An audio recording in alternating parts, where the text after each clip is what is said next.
This is Left, many voices from across the spectrum of left politics, produced by Democracy at Work. I want to talk about surveillance. In particular, I want to talk about two kinds of surveillance carried out by private actors, not the surveillance carried out by the government.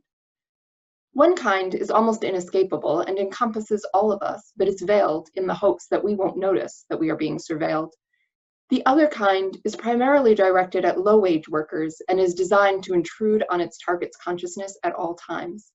Neither is new. Both have deepened in the COVID-19 era.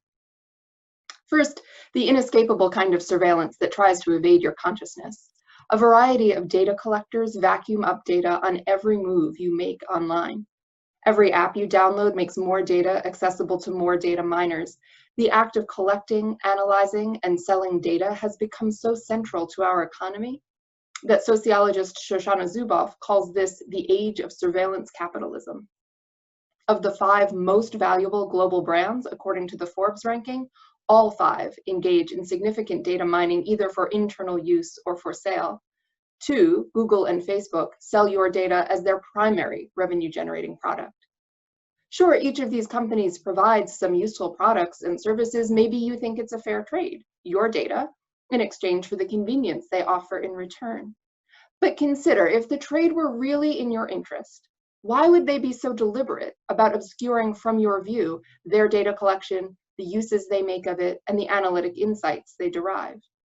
It would take several full work weeks out of each year to really scrutinize all the service contracts you agree to in the ordinary course of participating in the social, commercial, and political life of your community.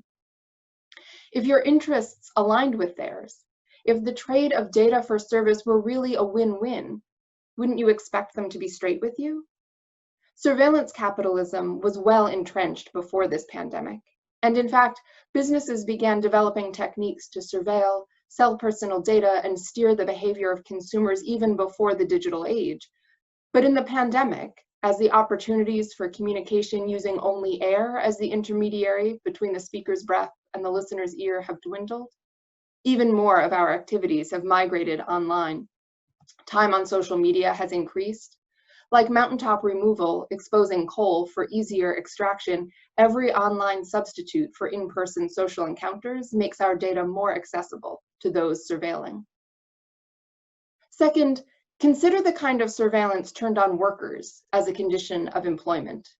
The eyes and ears of the foreman, overseer, boss, manager, or whatever title the person directly responsible for the surveillance holds are supplemented by a range of sophisticated tracking tools. The time of every worker's every task is measured with nudges to speed up administered anytime the pace slackens. Bathroom breaks are timed. When you call customer service and hear that this call may be monitored for quality assurance purposes, what that really means is that if the person you talk with pursues their social needs by protecting themselves from an abusive caller or enjoying the reciprocity of a friendly customer, they will be penalized. The sales goals must come first.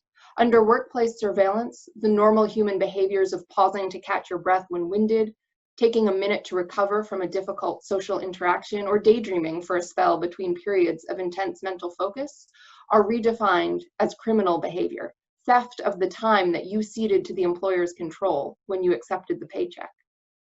Again, maybe that's a fair trade, autonomy and moment-to-moment responsibility for your own actions swapped for a wage. But again, consider, if capitalism really were about everyone's personal freedom, if employers and workers really did meet in the labor market as equals with compatible interests, why would workers be treated like criminal suspects on the job? Clearly, employers do not believe that workers who take care of their own well-being during working hours will yield up as much profit as could be extracted through abuse. Technologically enhanced worker surveillance was already pervasive in many workplaces before the pandemic.